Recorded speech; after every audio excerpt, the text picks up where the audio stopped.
জীবনে যদি কখনো ব্রয়লার মুরগি খেয়ে থাকেন তাহলে অবশ্যই এই ভিডিওটি দেখবেন। দর্শকবৃন্দ, ব্রয়লার মুরগি খাওয়ার কারণে কিন্তু কিছু রোগ কিন্তু মানুষের শরীরে প্রচুর পরিমাণে বৃদ্ধি পায়। তাই যদি জীবনে একবারও ব্রয়লার মুরগি খেয়ে থাকেন তাহলে অবশ্যই ভিডিওটি শেষ পর্যন্ত দেখবেন। প্রথমে বিধায়কনাথ বাপ্পা ইউটিউব চ্যানেলের পক্ষ থেকে আবারও একবার আপনাদের সবাইকে স্বাগত জানাই। আমি আপনাদের সাথে আছি বিধায়কনাথ। তাহলে জেনে নেওয়া যাক ব্রয়লার মুরগি খেলে কি হতে পারে। ব্রয়লার মুরগিকে খুব দ্রুত বৃদ্ধি করার জন্য প্রচুর পরিমাণে ম্যাশ খাওয়ানো হয়, যার কারণে মুরগির ওজন খুব দ্রুত পরিমাণে বৃদ্ধি পায়। এই কারণে ব্রয়লার মুরগি খেলে আপনার হার্ট অ্যাটাকের পরিমাণ অনেক বেশি বেড়ে যায়। ব্রয়লার মুরগি খাওয়ার কারণে দেহে কোলেস্টেরলের মাত্রা খুব দ্রুত পরিমাণে বাড়তে থাকে।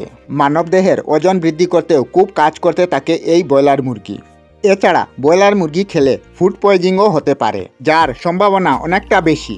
সবচেয়ে মারাত্মক দিকটা হলো ব্রয়লার মুরগি খুব দ্রুত বৃদ্ধি করার জন্য বা রোগমুক্ত রাখার জন্য এক ধরনের অ্যান্টিবায়োটিক ব্যবহার করা হয়। সেই অ্যান্টিবায়োটিক মানবদেহে প্রবেশ করে তখন সেই ব্রয়লার মুরগির অ্যান্টিবায়োটিক মানবদেহের অ্যান্টিবায়োটিককে রেজিস্ট্যান্স করে দেয়, অথবা মানবদেহে থাকা অ্যান্টিবায়োটিকের কাজ করার ক্ষমতা কম করে দেয়, যার কারণে মানুষ অসুস্থ হলে সেই রোগ সারানোর জন্য অ্যান্টিবায়োটিক খেলে সেই অ্যান্টিবায়োটিক দেহের জন্য কাজ করতে পারে না।